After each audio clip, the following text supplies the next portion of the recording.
제가 시기, 질투 이런 키워드로 인터넷에 어떤 내용들이 있는지를 검색하고 강의도 좀 듣고 그러다가 한 블로그의 글을 이렇게 보게 되었습니다. 음식 블로그를 하시는 분인데 그분이 이 음식 블로그를 하면서 참 좋았던 게 많은 모르는 사람들을 알게 됐고 그분들과 이렇게 깊은 소통을 하게 됐고 그 만남들이 이제 깊어지면은 오프라인 만남까지 이렇게 하게 되었다고 하면서 한 사례를 소개했습니다. 음식 블로그에서 만난 음식에 관심이 있는 이 두 사람이 이제 만나서 블로그를 작성했던 이 작성자가 요리를 해줬는데 그날 요리가 뭐였냐면은 순댓국이었대요. 순댓국 좋아하시잖아요. 예, 저도 순댓국 엄청 좋아하는데 이제 이 자매가 뭐 순대 사고를 내릴 수는 없잖아요. 그 사골 국물을 마트에서 사다가 이제 순대를 잘 삶아가지고 이렇게 고기들을 넣고 해서 맛있게 대접을 했답니다.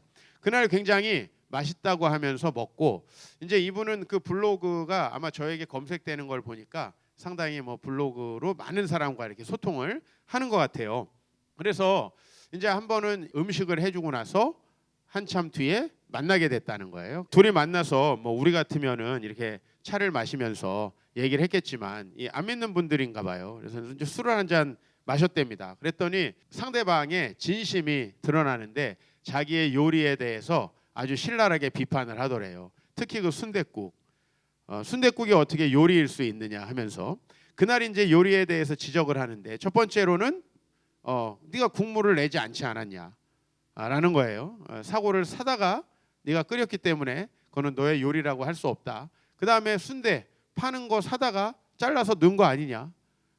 그러니까 너가 그날 했던 요리는 요리라고 할 수 없다라고 이렇게 이야기를 했대요. 근데 뭐 똑같이 이런 얘기를 우리 집에서 아내와 남편도 많이 합니다. 야 이거 네가 한 거야? 아니면 사다 끓인 거야? 뭐 이제 우리 이런 논쟁. 사실 우리가 집에서 이런 얘기를 농담으로 할 수 있어요. 맛있게 먹으면서도 야 이거 뭐 네가 한 것도 아니잖아 이거 그 공장 아줌마가 만든 거잖아. 사장님이 만든 거잖아. 우리 이렇게 얘기할 수 있는데 그날 이제 이 블로그는 거기에서 이 사람이 술을 먹고 취중 진담을 하는데 진심으로 자기를 시기하고 질투한다라는 걸 느꼈대요. 그냥 음식 블로거로서 좀 잘 되고 있는 자기 자신을 비난하고 질투한다는 걸 느껴서 그거에 대해서 너무 안타까웠다라고 이렇게 이야기를 합니다. 저는 그런 생각이 들어요. 음식 블로거로서 이렇게 잘하는 사람에게는 또 다 배울 점이 있잖아요. 근데 질투하고 시기하는 사람은 뭐예요? 결국은 그 소중한 사람을 잃어버리게 된다는 거죠. 사실 자신은 음식 블로거로서 성공하지 못했고 저 사람이 블로거로서 성공했다면은 사실 거기에서는 뭔가 분명히 배울 점이 있었을 텐데 그러면서 이 질투와 하는 마음에 대해서 굉장히 안타까웠고 그 사람과의 관계도 이렇게 당연히 잘 진행되지 않았겠죠. 우리가 이제 그리스의 가장 위대한 시인, 세계 문학사에서 가장 위대한 시인을 보통 호메로스라고 합니다. 근데 이제 호메로스보다 약간 뒤에 살던 이 호메로스하고 쌍벽을 이루는 그리스의 시인을 헤시오도스라는 사람이 있는데 그 사람이 뭐라고 얘기했냐면 거지는 거지를 질투하고 가수에게 질투를 느끼는 사람은 가수다 이런 얘기를 했습니다. 질투에 대해서 우리가 생각해 볼 때 질투는 같은 수준의 사람에게 보통 발생한다라고 하는 것이죠. 교회에서 여러분 목사에게 질투를 느끼는 사람은 없죠. 목사에게 질투를 느끼는 사람은 누굴까요? 목사입니다. 그런 거예요. 학생은 여러분들 같이 나이 많으신 분들에게 아무 관심이 없어요. 그냥 여러분은 아재고 그냥 어른일 뿐이에요. 학생이 어른들이 예쁘다고 이렇게 막 어른들이 좋은 직장 다닌다고 질투하는 거 봤습니까? 학생은 자기네 반에 간 학생에게 질투를 합니다. 제가 이번 주에 또 봤던 그 유튜버의 강의 중에서 사연이 있더라고요. 어떤 고등학생의 사연. 근데 이 고등학생 사연이 뭐냐면 코로나 때문에 좀 늦게 개학을 해서 가서 친구를 이렇게 만나게 됐는데 자기는 학교도 너무 많이 가고 싶었고 너무 학교를 가서 좋았대요. 근데 가서 보니까 자기보다 너무 잘하는 사람이 눈에 딱 띄는 거예요. 자기보다 너무 인정도 받고 그래가지고 그 사람을 시기하는 자기 자신이 너무나 짜증난다고 그렇게 이야기를 하면서 이렇게 유튜버에게 상담을 하는 걸 봤습니다. 학생들 참 시기 많이 하죠. 공부 잘하는 사람에게 또 선생님에게 인정받는 사람에게 여러분들도 다 경험이 있을 겁니다. 배우자는 누구에게 그러면 질투를 할까요? 배우자는 배우자에게 질투를 합니다. 내가 힘들게 일하고 왔는데 뭔가 우리 배우자는 오늘 휴가한 것 같으면은 기분 나쁜 이 마음, 또 내가 설거지를 하고 있는데 우리 아내와 남편 중에 한 사람은 또 스마트폰으로 쓸데없는 짓을 하고 있는 것처럼 보일 때 우리는 질투를 느껴요. 여러분, 자녀를 둔 부모는 자녀를 둔 부모에게 질투를 느낍니다. 여러분이 교회에서 목사에게 질투를 느낄 일은 없지만은 아이들 아빠로서 나에게는 질투를 느낄 수 있다라는 거예요. 왜? 그 처지가 비슷했을 때 청년들이야 저하고 비교할 게 뭐가 있습니까? 그죠? 난 늙었고 직업도 다르고 결혼도 했고 아이도 있고 전혀 비교할 게 없지만요. 직장인들은 같은 직장을 다니는 사람 중에 자기보다 좀 유능하고 인정을 받는 사람에게 당연히 느끼겠고, 또 성도는요. 성도는 누구에게 질투를 느끼겠어요? 당연히 성도에게 질투를 느끼는 겁니다. 마찬가지예요. 가정에서 형은 동생에게, 언니는 또 자기 자매 동생에게 느끼고요. 남성은 누구에게? 남성은 남성에게 질투를 느낍니다. 남성이 여기 교회 와가지고 자매에게 질투를 느끼는 경우는 제가 거의 본 적이 없습니다. 자매는 자매에게, 형제는 형제에게. 그리고 저는 목사로서 이 목회자들이 얼마나 질투를 많이 하는가에 대해서 여러분들이 모르지는 않을 거라고 생각이 듭니다. 근데 그게 너무 당연한 게, 목사가 누구에게 질투를 느끼는 게 당연해요? 자기와 비슷한 처지에 있는 목사에게 질투를 느끼는 게 당연합니다. 여러분은 목사라는 것을 직업으로 한번 생각해 보셨습니까? 직업으로 생각해 본다면 목사라는 직업만큼 성과가 천차만별인 직업도 많이 없습니다. 그죠? 연예인들만큼이나. 연예인들 어때요? 정말 잘 나가는 사람들은 뭐 한 번 출연하면 몇 억, 어떤 사람들은 행사 50만 원, 그것도 얻기가 힘든 경우가 많습니다. 사실 목회자들이 서로를 비교하기 시작하면 목회자들만큼 이 비교가 명확하게 되는 게 없어요. 왜냐면 여러분, 직장인들은 그냥 얘도 직장인 쟤도 직장인 아닙니까? 가가지고 조금 인정받는데, 우리는 교회 사이즈부터 딱 드러나지 않아요? 그죠? 그 다음에 그 목사가 뭐 어떤 책들을 냈다, 그 목사가 또 어떤 유명세를 탄다, 유튜브 구독자는 얼마다, 그래가지고 그 교회에서 교회 성도는 몇 명이다, 또 그 성도들에게 어떤 대우를 받는다.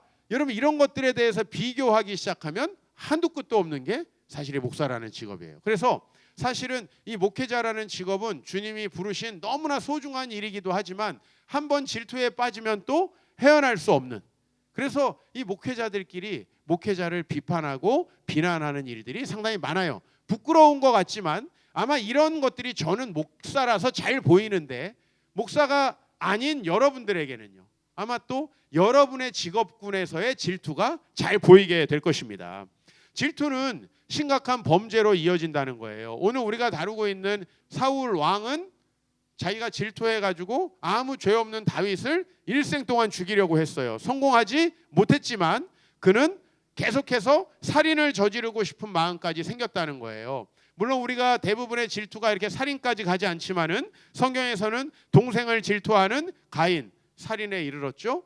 사울은 살인 교사까지 했지만 성공을 하지 못했죠. 그죠? 거기다가 요셉의 형들이 시기해가지고 요셉을 인신매매하잖아요. 사실 이 시기 질투라는 마음은 우리를 범죄자로 만드는 굉장히 심각한 일이라는 거예요. 여러분들은 시기 질투가 겉으로 드러나지 않고 나는 뭐 인신매매, 살인, 당연히 이런 것과 거리가 먼 분들이겠죠. 그러나 제가 아까 말씀드렸지만 시기와 질투하는 마음은 반드시 어디에선가 밖으로 나오게 돼 있습니다. 반드시 들키게 돼 있어요. 왜? 세상에서 내 마음을 감출 수 있는 방법은 없는 것 같아요. 저도 제 직업이 늘 사람들 앞에서 말을 하는 직업이잖아요. 제 말 속에 제 모든 게 들어갈 수밖에 없더라고요. 말을 이렇게 많이 하는데 내가 이거를 잘 속여가지고 전혀 내 속에 있는 걸 안 들키고 말한다. 그건 내 마음에 없는 거예요. 없는 거예요. 그래서 저는 여러분들의 마음이 언젠가는 다 드러날 수밖에 없고, 그렇기 때문에 여러분의 마음을 고치는 것이 굉장히 중요하고, 그 마음들을 고치지 못하면은 여러분들이 사울과 가인처럼 이렇게 다른 사람을 죽이고 막 큰 권력으로 다른 사람을 괴롭히지는 않는다 할지라도 적어도 여러분의 삶을 망가뜨리기에는 충분한 것이 바로 이 시기와 질투라는 것이죠. 시기와 질투가 어디서 생깁니까? 사실 하나님은 이 세상을 다양한 사람으로 창조했습니다. 우리 교회도 보면 똑같은 처지에 있는 사람도 거의 없고요. 그다음에 똑같은 달란트를 가진 사람도 거의 없고, 경제적으로도 모든 사람들이 전부 다 다른 상황 속에 처합니다. 그런 것들은 지금부터 1000년 전으로 돌아가도 똑같고, 2000년 전으로 돌아가도 똑같고, 3000년 전으로 돌아가도 똑같습니다. 물론 어느 직종이 더 대우를 받고 어느 부류의 사람들이 더 나았는지에 대해서는 다 다르겠지만요, 적어도 사람이 처하는 그 현실은 다 다르다는 거예요. 그런데 하나님은 왜 우리를 그렇게 다른 환경 속에 처하게 하시고 왜 우리를 다른 달란트를 가지고 만드셨느냐? 그것이 바로 우리가 부족한 것들을 서로 돕고 사랑하면서 살 때 가장 적합하기 때문이에요. 우리가 조화를 이룬다라고 하죠. 우리 교회에서 제가 가진 달란트가 있는 사람만 여기 다 있다. 우리 교회는 돌아갈 수가 없어요. 우리 교회에 수많은 다양한 달란트를 가진 분들이 존재하기 때문에 우리 교회가 존재할 수 있는 거죠. 그런데 이것을 하나님과 우리가 딱 분리되는 순간에 우리는 다른 사람들의 다름이 나와 조화되어서 하나님의 뜻을 이룬다라고 생각하지 못하고 그 사람과 나를 비교하여서 내가 더 우위에 올라가려고 하는 거예요. 제가 다른 사람들을 시기하고 질투해서 비판하는 이야기들을 가끔 듣습니다. 그럼 제 마음속으로는 솔직히 말해서 겉으로는 말을 하지 못하지만 그런 말을 하는 사람이 그 말의 가십거리가 되는 대상보다 더 못한 경우가 굉장히 많아요. 근데 왜 우리는 그런 말을 할까? 깊은 곳에서 한번 생각해 보세요. 왜 여러분들은 다른 사람을 시기하고 질투할까? 왜 우리는 내가 그렇게 사랑해서 결혼했다는 배우자마저도 나보다 편한 것을 용납하지 못하는가? 왜 우리는 내 친구들이 주변 사람들에게 나보다 좋은 대우를 받는 것을 감당하지 못하는가? 그것은 하나님과의 관계가 단절되어서 여러분 자신이 스스로 높아지려고 하기 때문이다. 여러분, 우리가 하나님과 단절되면요, 그 하나님께서 우리를 어떻게 창조했는지를 잊어버리죠. 사실 가정에서 좀 무서운 아빠 그리고 자애로운 엄마, 이건 필수적인 선물 세트라고 봐야 돼요. 왜? 아이들은 죄인이기 때문에 엄격한 아버지의 훈육도 있어야 되지만요, 그 아버지의 훈육만으로 아이들이 잘 될 수 없기 때문에 또 자애로운 분의 사랑이 또 필요한 겁니다. 이것이 둘 다 있어야 되는데 많은 미숙한 부모들이 뭐해요? 서로 간에 네 교육 방법이 잘못됐다, 너가 애를 망쳤다, 너 때문에 애 상처받았다. 이거 가정의 고정 레파토리예요. 아니에요. 그 두 개가 적절하게 이 죄 많은 한 인간을 사람 만들어 가고 있는 거예요. 무서운 사람도 필요하고 자애로운 사람도 필요합니다. 그러니까 여러분의 남편이 너무 애들한테 잘해준다. 그럼 여러분 어떤 역할 하면 돼요? 악역하면 돼. 그게 주님의 섭리야. 나에게 그렇게 착한 남편을 뒀다면 우리 아내는 악역을 할 필요가 있을까요, 없을까요? 왜 없어? 내가 악역이니까 대답 잘하세요. 내가 알고 있어요.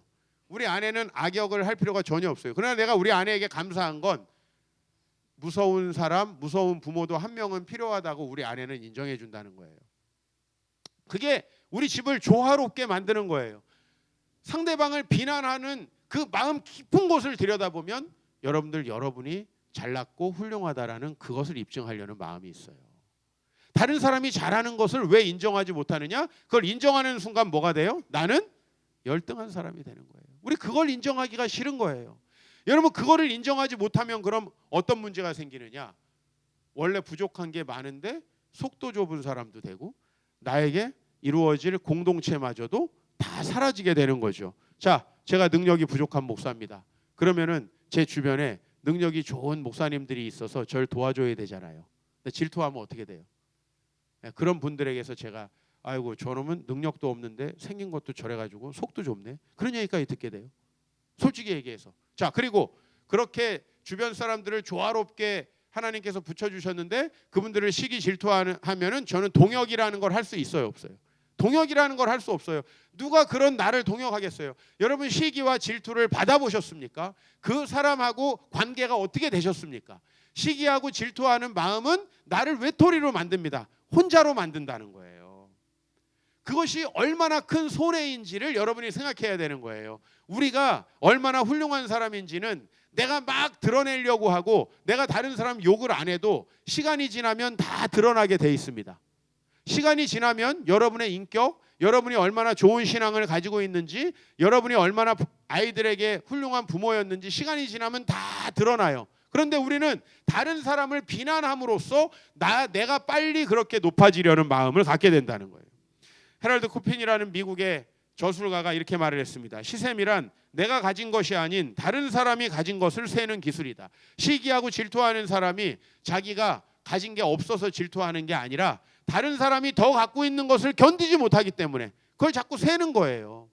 하나님께서 그를 창조하셨다는 걸 인정해야 되는데 말이죠. 오늘 우리가 되게 유명한 본문을 읽었습니다. 사울이 죽인 자는 천천히요, 다윗은 만만이다. 이거 굉장히 유명한 본문이죠. 오늘 우리가 사울이라는 인물을 보는데 사울은 대표적으로 질투로 망한 인물입니다.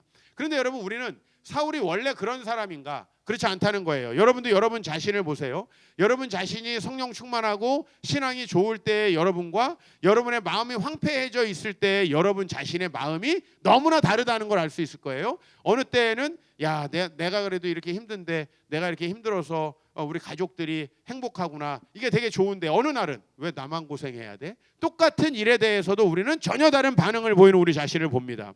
사울은 왕이었습니다. 그가 처음에 왕이 될 때 사울은 많은 사람에게 인정받는 왕은 아니었습니다. 그런데 사울의 나라에 어떤 일이 생겼냐면 길르앗 야베스라고 하는 아주 변방, 우리식으로 말하면은 저기 함경도 같은 지역이에요. 그렇게 변방에 암몬 사람들이 쳐들어와 가지고 아주 큰 어려움을 그 사람들이 겪게 됐습니다. 무시해도 좋은 땅이에요. 요단강 건너편에 변방에 속한 땅이에요. 그런데 사울은 어떻게 했느냐?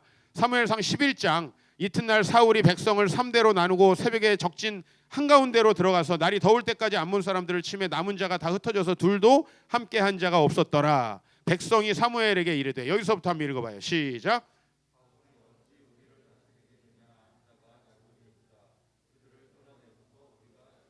네, 정상적으로 왕의 사명을 감당할 때 사람들은 사울에 대해서 뭐라고 얘기했냐면, 야, 사울 왕으로 뽑지 말자고 한 놈 누구야? 내가 가만두지 않겠다. 이렇게 훌륭한 왕을 하면서 사울을 추켜 세웁니다. 그죠? 너무 당연한 거죠. 자기의 왕권에 집착하지 않고 길르앗 야베스 지역을 도와주니까. 그래서 사울은 이 사건으로 말하자면 왕으로 세워지긴 했지만 사람들에게는 사울이 왕 맞나? 라고 생각했는데 모든 사람이 사울은 우리의 왕이구나. 하나님께서 우리에게 왕으로 세워주셨구나. 이렇게 사울을 보게 됐다는 거예요. 그런데 이 사울이 그렇게 해서 왕으로 인정받고 나니까 이제 교만하여져서 하나님과 단절됩니다. 하나님의 말씀을 듣고 그것을 순종하며 살아가는 자기의 본분을 잊어버리게 됩니다. 그래서 15장 정도 가면요, 아까 11장이었어요. 15장으로 가면 이건 이야기가 순서대로 돼 있거든요. 어찌하여 왕이 여호와의 목소리를 청종하지 아니하고 탈취하기에만 급하여 여호와께서 악하게 여기시는 일을 행하였습니까? 여러분, 사울이 질투로 가게 되는 과정을 보시라는 거예요. 사람이 난 원래 질투가 많아. 아니에요. 사람은 얼마든지 훌륭할 수도 있고 또 아주 옹졸하고 좁은 사람이 될 수도 있어요. 사울은 처음에 자기가 신경 쓰지 않아도 되는 변방의 땅들까지도 신경 쓰는 그런 사람이었어요. 왜? 여러분, 아까 제가 본문을 다 읽을 수가 없었지만 11장 본문에서는 사울이 하나님의 영에 충만했다라고 돼 있어요. 사울이 하나님을 만나고 그분과 교제하는 당시에는 저기 어려운 일이 생겼어 할 때 어떤 생각이 들었다는 거예요? 이건 내 일이야. 내가 도와줘야 돼. 이런 생각이 들었다는 거예요. 그런데 사울이 하나님과 단절되고 나서 블레셋 사람들이 쳐들어옵니다. 17장에 보니까 사울과 온 이스라엘이 블레셋 사람을 듣고 이 말을 듣고 크게 놀라 두려워하니라. 오늘 이 말이라는 건 뭐냐면 골리앗이 와가지고 야, 니네 하나님 믿는 백성이라며 나와봐 라면서 싸움을 거는 거예요. 사울이 똑같은 말을 듣습니다. 아까 길르앗 야베스를 쳐들어온 이 암몬 사람들은 그 잔악함이 얼마나 악했냐면 길르앗 야베스 사람 중에 용사들을 잡아다가 눈을 한쪽을 다 뺐어요. 왜요? 눈을 빼면 화살을 쏠 수가 없어요. 초점이 안 맞아서. 그 다음에 발목 힘줄을 끊었어요. 요새는 말하면 뭘 끊는 거예요? 아킬레스건. 여러분, 그렇게 잔악한 암몬 사람들에게 두려워하지 않고 성령에 충만해서 나아갔던 게 사울이에요. 그런데 오늘 사울이 하나님과 단절되니까 마음에 뭐가 찾아와요? 여러분, 하나님이 없는 사람에게 찾아오는 거 우리 제자 훈련 시간에 외로움, 허무함, 두려움인데 사울에게 두려움이 찾아오죠. 내가 이길 수 있을까? 내가 나가서 죽으면 어떡하지? 옛날에는 어떻게 갔어요? 내 눈깔 뽑히면 어떡하지? 내 발 잘라버리면 어떡하지? 지금처럼 수술이 안 돼요. 죄송하지만. 그렇죠? 그냥 발목 힘줄이 끊어지면 죄송한 말로 일평생 장애인으로 그냥 살다가 가는 거예요. 그런 싸움을 이겼던 사울이 아주 동일한 상황에 블레셋이 쳐들어왔는데 두려워요. 여러분, 내용을 알고 있죠? 전쟁에 나갑니까? 못 나갑니까? 전쟁에 나가지 못합니다. 왕으로서 전쟁에 나가지 않으면은 민심이 어떻게 되겠어요? 쉽게 말하면 여러분들이 하나님과 단절되어서 여러분답지 않은 행동을 할 때 벌써 여러분의 자녀들과 여러분의 부모님들과 여러분의 회사 동료들과 여러분의 이 주변에 있는 사람들이 여러분을 이상하게 보기 시작해요. 그걸 누구만 모르냐면 자기만 몰라요. 아, 내가 이렇게 두려움에 노예가 돼 있구나, 지금 이상하구나가 아니에요. 어휴, 무서워서 어떻게 나가. 딴 사람들도 이해해 주겠지. 천만에요. 여러분, 누가 전쟁에 나가야 됩니까? 이 상황에. 근데 사울은 다른 이스라엘 사람들과 똑같이 두려워합니다. 그러면 아까 전에 사울이 왕이 되는 것을 막는 사람 누구였어? 근데 이런 사울의 모습을 보면 어떻게 생각하겠어요? 정부가 부동산을 잡는다 하면서 규제만 하지 아무도 청와대에 있는 사람, 정부 여당에 있는 사람 집 안 팔아요. 여러분, 진정성이 느껴집니까? 사울이 전쟁에 안 나간다는 것은 저 왕은 왜 있는 거지? 이런 생각 할 수밖에 없는 거예요. 그런 사람으로 사울이 전락해 가고 있는 거예요. 자, 그러던 차에 누가 전쟁에 나갑니까? 아주 다행스럽게 다윗이 나갑니다. 이게 얼마나 좋은 거냐면요, 왕이 때로는 부족하고 흔들릴 때 왕 대신에 나가서 전쟁에 싸워서 이길 수 있는 사람, 여러분, 이거보다 훌륭한 동료가 어딨나요? 그런데 그가 승리하니까 문제예요. 자, 그러면 사울이 하나님과 관계가 멀어지면 정리해 봅시다. 다윗이 전쟁을 안 나가서 블레셋에 져도 문제죠. 나가서 전쟁에서 승리해가지고 블레셋을 이겨도 문제인 거예요. 즉, 여러분이 하나님과 관계가 멀어지면 어떤 상황이 와도 다 문제가 된다는 거예요. 사울이 이제 질투에 빠지기 시작한 건 자기 역할을 누군가가 대신할 거 아니에요. 여러분, 하나님이 여러분에게 사명을 맡기셨는데 여러분이 안 하면 아이고, 이거 할 사람이 없네, 누가 하나, 그럴 것 같아요? 하나님 또 다른 사람에게 그 일 맡깁니다. 이건 너무 당연한 거죠. 이스라엘을 망하게 할 수는 없는 거죠. 그런데 그 일을 하고 나니까 사울이 이제 질투에 빠져드는 거죠. 이 자기의, 사도 바울이 갖고 있는 두려움과 자기 사랑은 인지의 왜곡을 일으켜요. 6절 말씀을 보면은 무리가 돌아올 때 다윗이 블레셋 사람을 죽이고 돌아올 때 여인들이 노래하며 춤추며 사울을 환영한다라고 돼 있어요. 여러분, 전쟁에서 이기면요, 군사가 와가지고 왕과 함께 영광을 받습니다. 이게 모든 전쟁의 특징이에요. 왕이 전쟁에 안 나갔어도 왕과 함께 영광을 받는 거예요. 지금 그런 과정인데 사울은 아무것도 안 했는데 1000명이나 죽였다고 해준 거 아니에요? 맞잖아요. 사울이 죽인 자는 빵명이요. 원래 이래야 되잖아요. 두려워서 안 나갔잖아요. 맞죠? 근데 사울을 천천히라고 해준 건 뭐예요? 지휘관으로서의 공을 인정하는 거예요. 나라의 지휘관으로서. 왜? 나라의 왕인데 나라가 잘 되면 왕의 공, 나라가 안 되면 왕의 부덕함으로 우리 당연히 가잖아요. 그래서 사울에게 적절한 찬양을 한 거예요. 그러면서 그 전쟁에서 진짜 공로를 내세웠던 다윗을 또 칭송하는 거예요. 이건 둘 다에게 남는 장사인 거죠, 쉽게 말하면. 그러나 이 노래를 듣고 사울은 어떻게 생각하기 시작했어요? 사울이 그 말에 불쾌하여 심히 노하여 이르되. 왜요? 오늘 9절에 보면은 사울이 다윗을 주목했다 그랬어요. 이건 굉장한 인지 왜곡이죠. 여러분들이 보통 두려우면요, 여러분을 두렵게 하는 거기에 매몰돼 가지고 객관적인 생각을 하기가 어렵습니다. 여러분, 사람이 질투에 빠지면요, 그 사람의 잘못된 거에만 내가 집중을 해가지고 절대 정상적인 사고를 하지 못합니다. 이게 바로 고장난 마음의 특징인 거예요. 사울은 다윗에만 주목한 거예요. 왜 제가 나보다 더 높지? 그리고서 어디까지 갑니까? 이 인지 왜곡은, 여러분, 목사님, 저희가 보니까 남편이 이렇게 해요. 나중에 이렇게까지 하지 않겠어요? 라고 하는데 전 대부분 거기에 동의를 잘 못하겠어요. 여러분들의 그 논리의 비약과 그 다음에 말도 안 되는 추론에 제가 가끔 놀랄 때가 있어요. 목사님, 이렇게 하면 이렇게까지 하지 않을까요? 다윗에게 딱 그렇게 하고 있어요. 다윗에게 만만을 돌리고 내게는 천천만 돌리니 그가 더 얻을 것이 나라 말고 무엇이냐. 사실은 이것은 보는 관점에 따라서 아주 좋아요. 야, 이제 내가 전쟁에 나가지 않아도 다윗이라는 용망한 전사가 나가서 나라를 지키고 우리나라가 평안하겠구나. 내 왕권도 안전하겠구나. 왜? 여러분, 다윗이 없어가지고 블레셋에 망하면 다른 나라의 포로가 되는 거 아니에요? 왕권 뺏기는 거예요. 그런데 그런 생각을 전혀 못하고 있는 사울을 여러분들이 한번 객관화시켜서 보시면서 여러분 자신의 모습을 보기를 원해요. 너무 말도 안 되는 생각을 하고 있잖아요. 근데 우리가 이런 생각에 빠지게 되는 것은 시작점이 뭐예요? 하나님과의 단절이에요. 하나님과의 단절은 뭘로 나타나냐면 여러분 아주 일상생활 속에서 나타나죠. 왕은 뭐 하지 않는 거예요? 전쟁하지 않는 거예요. 여러분에게는 어떻게 나타나요? 부모가 부모의 역할에서 벗어나는 거예요. 성도가 성도의 역할에서 벗어나는 거예요. 예배가 불성실해지는 거예요. 여러분의 물질을 사용하는 데 있어서 내 욕망이 개입되고 하나님의 뜻이 개입되지 않기 시작하는 거예요. 뭐 무슨 종이 다른 데 있습니까? 그런 일상 속에서 나타나죠. 사울에게는 전쟁에 나가지 않는 모습으로 나타나요. 또 전쟁에 나아가더라도 어떤 모습이냐면 자기가 전리품을 취하기 위한 전쟁. 백성들을 살리기 위한 전쟁이 아니라 자기가 전리품을 위한 전쟁을 하게 된다는 거예요. 그래서 다윗이 이제 내 나라를 뺏을 것이다 라고 하고 단정하고 그때부터 다윗을 주목하니 사실은 무슨 행동을 해도 꼴보기 싫어지지 않아요?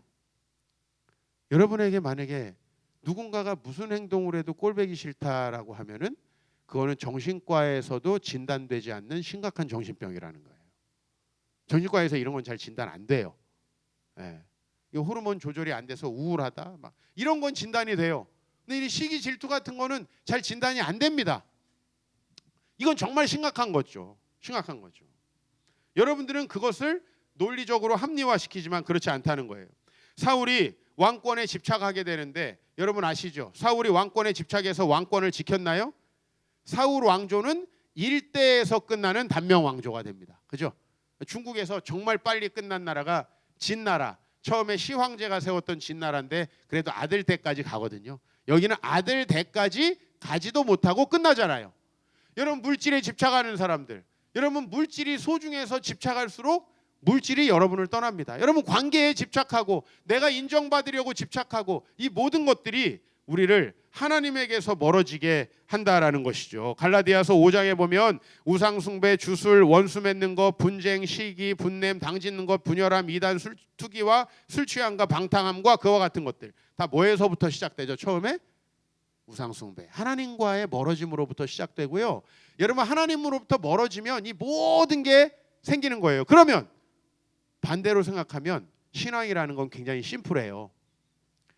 하나님과의 관계가 회복되면 나머지 것들이 차곡차곡 회복되는 거예요.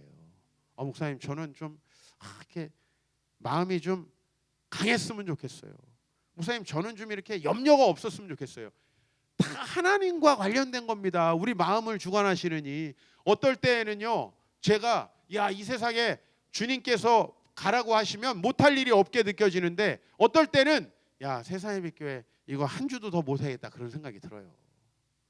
사람 마음이라는 것은요 하나님 안에 있으면 이 세상 모든 것이 가능하지만 내게 능력 주시는 자 안에서 모든 것을 이룰 수 있다라고 사도 바울은 그 가난한 가운데서도 담대하지요. 그러나 세상의 큰 재벌들도 자기의 돈 걱정 염려하기 때문에 온갖 범죄를 저지르는 게 이 세상이에요. 이 세상이에요. 질투에서 벗어나는 법을 이제 마지막 정리를 해야 되겠죠. 제가 오늘은 이런 키워드를 가지고 나왔습니다. 나, 너, 우리예요. 따라해 봅시다. 나, 너, 우리. 시기심, 질투심은 살아있는 자에게서 자라다 그 사람이 죽을 때 멈춘다라는 말이 있어요. 이건 다 우리가 키워주는 거죠. 그렇죠? 최근에 코로나19가 이제는 훨씬 더 덜 치명적이면서 증상이 없이 다른 사람에게 전파되는 방식으로 이렇게 전염된다고 합니다. 사실은 여러분 안에 있는 시기와 질투가 여러분을 큰 문제를 일으키는 것 같지 않지만은 조금씩 우리의 삶에 문제를 일으켜요. 질투하면 야고보서 4장 2절을 제가 여러분에게 좀 치료책으로 일단 드리고 싶어요. 너희는 욕심을 내어도 얻지 못하며 살인하며 시기하여도 능히 취하지 못함으로 다투고 싸우는도다. 여러분, 우리는 얻고 싶은 게 있죠. 여러분, 존경받는 사람이 되고 싶으실 것이고, 물질적으로도 평안하고 싶을 것이고, 여러분이 사회에서도 성취를 이루고 싶을 것이고, 또 그리스도인으로서도 하나님이 보기에, 성도들이 보기에 좋은 좀 업적을 이루고 싶으실 것입니다. 그러나 여러분, 그것은 욕심내어서 이룰 수 있는 게 아니고, 특히 나보다 잘하는 사람들을 깎아내려서 이룰 수 있는 것이 아니라는 거죠. 오늘 여기 보면 우리가 능히 취하지 못함으로 싸우고 다투는데, 우리가 얻지 못하는 건 구하지 않기 때문이고, 3절로 가면 구하여도 얻지 못하는 건 정욕으로 쓰려고 잘못 구하는 것이다 라고 이렇게 말씀하고 있는 거예요. 그러니까 여러분, 사실은 시기하고 질투하고 내가 내 자신에게 집착하는 건 그냥 여러분이 망하는 지름길이라는 거예요. 절대 우리가 원하는 것을 얻을 수가 없게 된다라는 것입니다. 그래서 첫 번째로 따라합시다. 하나님 앞에서 나에 집중하라. 자, 우리가 하나님 앞에 서면요, 구약의 이사야 선지자가 하나님 앞에 섰어요.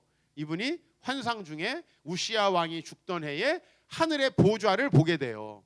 여러분, 이런 하나님의 영광스러움을 여러분들이 경험하고 말씀 중에 그분만을 집중하면 좋겠어요. 오늘 이 시간 어때요? 여러분, 지금 문득 생각해 보니 12시부터 시작된 예배, 지금 이제 1시 10분인데 내가 다른 생각을 안 하고 하나님 생각, 말씀 생각만 하고 있었네. 이런 생각이 혹시 드십니까?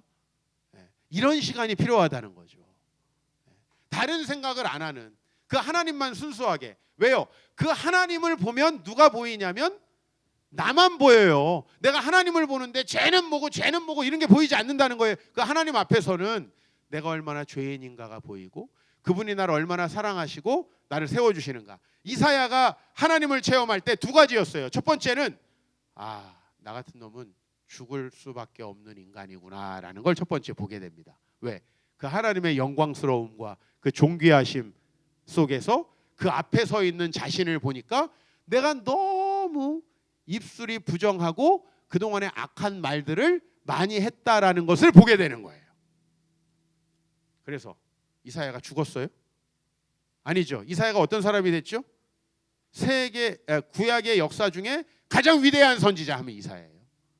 그죠? 왜요? 그렇게 내가 부족하다라고 여기는데 하나님께서 다 말씀하시는 거죠. 야, 이 세상에 참 할 일이 많은데 누가 나를 위하여서 가겠나? 이사야가 나같이 부족한 자를 하나님께서 혹시 쓰시나 하고 제가 여기 있사오니 저를 보내소서. 그죠? 이게 찬양이 된 게 뭐예요? 주님, 내가 여기 있사오니 나를 보내소서. 이 찬양이 됐잖아요. 여러분, 하나님만 바라보면요, 이 시기 질투 다 이길 수가 있어요. 여러분이 나 저 사람 생각하지 말아야지, 더 생각난다고 제가 말씀드렸죠. 잊으려 애를 써봐도 잊을 수 없다는 거.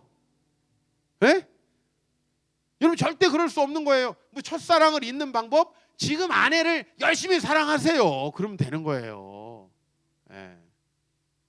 하나님께서 우리 자신에게 주시는 해결책은 하나님을 만나면, 그래서 다른 사람에 대한 생각이 나에게 없어지는 거예요. 여러분, 제가 황농문 씨라는 저 전남대 교수님의 몰입이라는 책을 한 10여 년 전에 읽었는데, 이분은 연구를 하기 전에 뇌를 쉰대요. 뇌를 어떻게 쉬나 했더니 이분은 테니스 매니아예요. 매일 저녁을 먹기 전에 테니스를 치는데, 이분은 테니스를 치면 아무 생각이 들지 않는데요. 내가 오로지 이겨야겠다. 그 생각이 드는 거예요. 그러니까 이 머리가 맑아지는 거예요. 그래서 테니스를 치고 샤워를 한 다음에 연구실에 가가지고 편안하게 릴렉스하고 있다 보면은 자기가 연구했던 것들이 쫙 종합이 되면서 오늘 그 책을 읽는데 상당히 동의한 거예요. 왜냐면은 막 힘들게 어렵게 뭔가를 할 때 창의적인 생각이 나는 게 아니더라고요. 저도 제 자신을 경험해 보면 참 마음이 편안하고 행복하고, 그래서 기도하고 나서 좋은 생각이 드는 경우가 많아요. 나는 기도를 왜 안 하는지 잘 이해가 안 가는 게, 기도하고 나면 10분이면 할 일을 며칠 동안 하고 있는 거예요.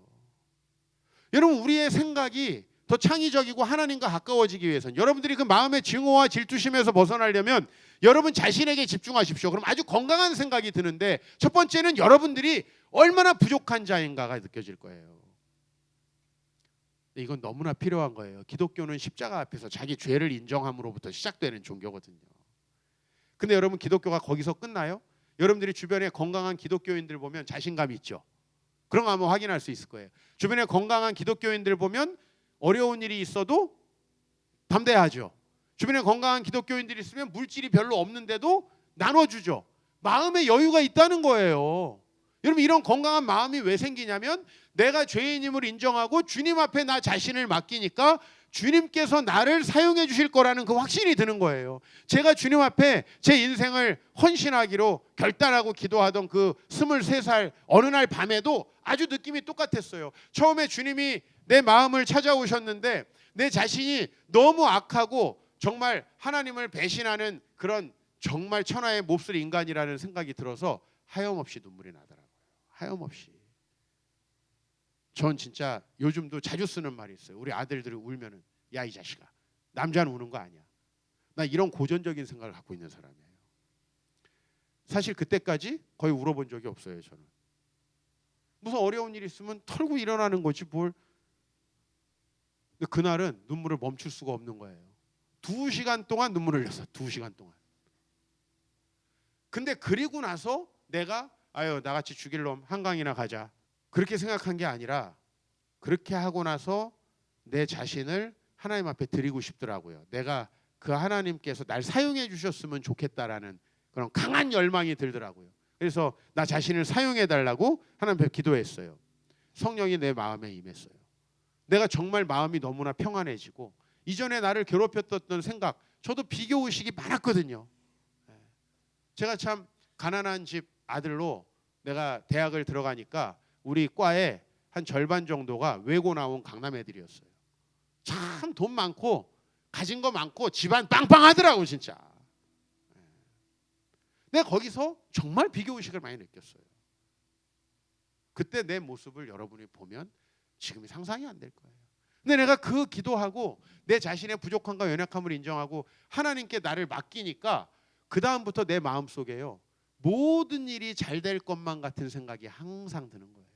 물론 가끔 성령을 잃어버릴 때가 있어요. 저도. 그러나 항상 왠지 잘 될 것 같은, 왠지, 왜? 내가 주님의 길을 가는데 주님이 아쉬워서 도와주시겠지. 나 이 생각이 딱 드는 거예요. 내가 가는데 하나님이 열매를 맺혀주셔야지, 아니면 하나님이 힘드실 걸. 약간 이런 똥배짱이 내 마음속에 생기는 거예요. 여러분 자신을 하나님 앞에 두세요. 자주 기도하시고 말씀 보세요. 그거 이외에 방법이 없습니다. 여기서 무슨 매번 제가 똑같은 답을 드려서 너무 죄송한데, 나도 매주마다 무슨 되게 신기한 걸 갖고 와가지고 막 이거 유튜브 해가지고 막 구독자 한 100만 명 만들고 싶은데, 기독교는 그런 게 없어. 매번 똑같아 답이. 결론은 버킹검인데 다 은혜 받아. 목사들 설교는 다 결론은 버킹검이야. 기도하고 말씀 봐야 된다는 거야. 다른 방법이 없어요. 여러분 헬스클럽 가면 막 뭐 약 먹고 빼라, 이거 다 사기거든. 그죠? 음식 잘 조절하고 운동해라, 이렇게 해야 오리지널이지. 그죠? 신비한 방법, 아무것도 안 해도 병이 낫는 방법, 그런 거 없잖아요. 두 번째, 우리 따라합시다. 다른 일을 다스리는 하나님을 인정하라. 여러분, 우리의 주변 사람들 왜 이렇게 크게 사용하시는지, 우리 목사들이 특히 왜 나는 이렇게 참 힘들게 해놓고 왜 저 목사님은 저렇게 크게 사용하시는지. 근데 두 가지 부류의 목사님들이 있어요. 저를 보면서도 참 아버지 목사님 때부터 고생 많이 하시고 어렸을 때부터 준비하니까 하나님께서 좀 사용하시는구나, 이렇게 좋게 봐주시는 분이 있고, 저 생긴 것부터 시작해가지고 뭐 목사다운 면은 전혀 없는데 뭘 해가지고 저렇게 잘 되는 거야 하면서 헐뜯는 거죠. 생각도 보수적이고 별것도 없는데 이렇게 생각하는 거예요. 여러분, 그러면 그 말이 맞을지라도 그 사람은 앞으로 나에게 혜택 받기는 어려워. 나 속 좁아. 혜택 받기 어려워. 여러분, 세상에 속 좁은 사람이 여러분 주변에 다 속 좁아요. 누가 자기를 욕하고 질투하는데 그럼에도 불구하고 예수 사랑으로 십자가를 누가 집니까? 그러니까 우리가 예수님을 존경하고 따르는 거지. 우리가 어떻게 그렇게 하냐고 솔직히. 여러분 왜 다른 일을 하나님은 저렇게 쓰실까? 왜 하나님 나를 쓰실까? 저는 다 이유가 있다고 봅니다.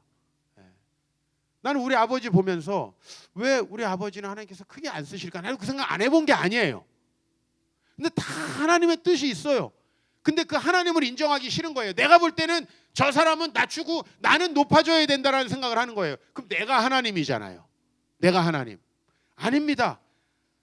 다른 이가 크게 쓰임 받으면 그분을 크게 쓰시는 하나님을 인정하시기를 축복합니다. 그걸 인정하면은 이제 뭐가 좋아지냐면 관계가 좋아져요. 근데 제가 이제 저도 조금씩 나이를 먹잖아요. 우리 교회도 15년이 지났잖아요. 제 주변 목사님들 보면은 아무것도 하는 게 없는데 참 목회가 잘 되는 분들이 있어요. 이분들은 뭐냐면 자기가 뭘 하는 게 아니라 잘하는 분들을 다 인정해. 우리 의원이 잘하네. 이시우 선생님 잘하네. 잘하네. 다 인정하는 거야. 주변에 목사님들이 모이면 이종필 목사님은 이거 저 황금의 아가리를 누가 저거를 저 은사는 정말 대단하다. 저런 스피커는 내가 본 적이 없다. 사실 몇 명 더 있지. 근데 그렇게 칭찬을 해줘요. 그러니까 제가 아니에요 하면서도 어때? 기분 좋지. 인간인데. 그리고 여기 뭐 무슨 목사님은 이런 면에서 너무 잘하신다. 이렇게 해가지고 본인은 아무것도 안 하고 이 사람들이 다 움직여. 쫙 해가지고 다 움직여. 그래서 최고로 잘하는 사람은 인정해주는 사람이라는 걸 아는 거예요. 이게 뭐냐면 그 사람을 왜 저렇게 저 사람만 말재주를 주시고 왜 저 사람만 돈을 주시고 왜 저 사람만 아버지를 목사님 큰 교회 목사님으로 하셔가지고 좋은 교회를 하게 해주시나 그런 생각을 하는 게 아니고 그 하나님이 생각이 있으시겠지 하고 인정하는 거예요. 질투라는 거는 주로 여러분보다 나은 사람에게 생기죠. 그죠? 막 저 뒤에서 맨날 선생님한테 누가 아버지 뭐 하시노? 막 얻어맞는 사람에게 질투 느껴요? 아니잖아. 맨 선생님이 심부름 시키고 막 교무실에 부르고 이런 사람한테 질투심 느끼잖아요. 잘 보세요. 여러분이 질투를 느끼는 사람은 다 여러분에게 여러분이 배울 점이 있는 사람이에요. 그리고 옆에다 두면은 괜찮은 사람이야. 맞죠? 너가 아버지 뭐 하시노? 얘네 옆에다 둘 거야? 그 친구? 그죠? 네가 가라 하와이 이런 애들 옆에 있으면 칼 맞아. 그렇잖아요 여러분들. 나보다 나은 평가를 받는 사람들이 옆에 있어야 내가 재산이 풍성한 거랑 똑같고. 여러분 가인은 왜 아벨 같은 훌륭한 사람을 죽여요? 나는 주변에서 고생하는 사람들을 보면은 전부 다 형제들이 문제를 일으켜서 연대 책임으로 고생하는 분들이 많아요. 내 동생들이 믿음 좋고 훌륭하면 나한테 좋은 거지. 그걸 왜 자기 관점으로만 다 보느냐는 거예요. 그분을 다스리는 하나님 인정하고. 그러면 목사님, 이거 내가 볼 때는 저 사람은 나은 게 하나도 없는데 저 사람은 저기 다른 사람들에게 쇼하고 진실함도 없는데 돈으로 잘 되는 것 같아요. 그것도 내버려둬. 왜? 하나님 다 알아. 내가 시기하고 질투하지 않아도 하나님이 아세요. 그래서 다 낮추세요. 여러분 오늘 우리가 본문을 보셔야죠. 이제 세 번째 우리예요. 질투 없는 사람은 우리를 얻는다. 그래서 여러분이 질투가 없으면 달란트 많은 사람이 주변에 쫙 깔려요. 여러분 사실은 나도 이 정도 돼 보니까 내 윗분들한테도 배울 게 있지만 나도 3, 40대 분들한테도 배울 게 참 많더라고요. 그럼 어디 가나 배우는 사람이 앞으로 잘 되겠어요? 아니면 어디 가나 쟤는 이게 나빠. 얘는 이게 나빠. 얘는 이게 나빠. 누가 잘 되겠습니까? 여러분 자신을 위해서도 질투를 이겨내면 친구를 얻을 수가 있어요. 근데 이 안에서 질투가 막 용솟음쳐 나오면 여러분들이 멀미할 때 이거 오바이트 안 하고 싶어도 어때? 결국은 하고 말죠. 해야 속이 시원하죠. 질투라는 게 그래요. 안 나올 수가 없어요. 언젠가는 이게 내 속으로부터 나오고 그래서 내 평판만 나빠지고 나를 가르쳐주고 나를 도와줄 수 있는 친구들이 나를 떠나게 되는 거죠. 오늘 우리는 사울을 봤습니다. 그리고 사울의 반대편에 누가 있냐면 다윗이 있는데 다윗의 마지막 인생을 평가하는 사무엘하 마지막 부분 한 구절만 읽겠습니다. 사무엘하 23장 8절에서 39절인데 제가 중간은 다 생략하고 두 구절만 읽어요. 다윗의 용사들의 이름은 이러하니라라고 하면서 39절에 이상 총수가 37명이었는데 이 사람들은 어느 정도냐면 에센 사람 아디노라고 하는 자는 군 지휘관의 두목인데 단번에 800명을 죽였대. 이건 성룡과 이영걸과 이소룡에다가 캡틴 아메리카랑 이런 애를 섞어야 되다. 이런 대단한 용사들이 37명이나 다윗을 도와줬다는 얘기예요. 자, 그럼 거꾸로 생각해 보자고요. 원래 이 사람들이 사울의 용사여야 되는 거 아니에요? 같은 나라 사람인데 왜 근데 이 사람들은 사울의 용사가 되지 못하고 다윗의 용사가 됐을까요? 성경에 이 얘기를 자세하게 하고 있진 않아요. 그러나 사울은 자기보다 좀 나은 사람이 있으면 다 시기해서 잘라냈어요. 그럼 이 사람들이 누구에게 갔어요? 다윗에게 간 거예요. 다윗은 품어준 거예요. 그들은 아둘람 굴에서 품어주고 사울에게 쫓겨난 사람들을 다 품어준 거예요. 그들이 전부 다 다윗에게 목숨 바친 37명의 용사들의 명단을 기록하고 있는데 이 사람 한 사람 한 사람이 대단한 사람이야. 사실은 다윗 왕은 자기가 대단했다기보다는 이런 대단한 사람을 품을 수 있는 능력이 있었던 거죠.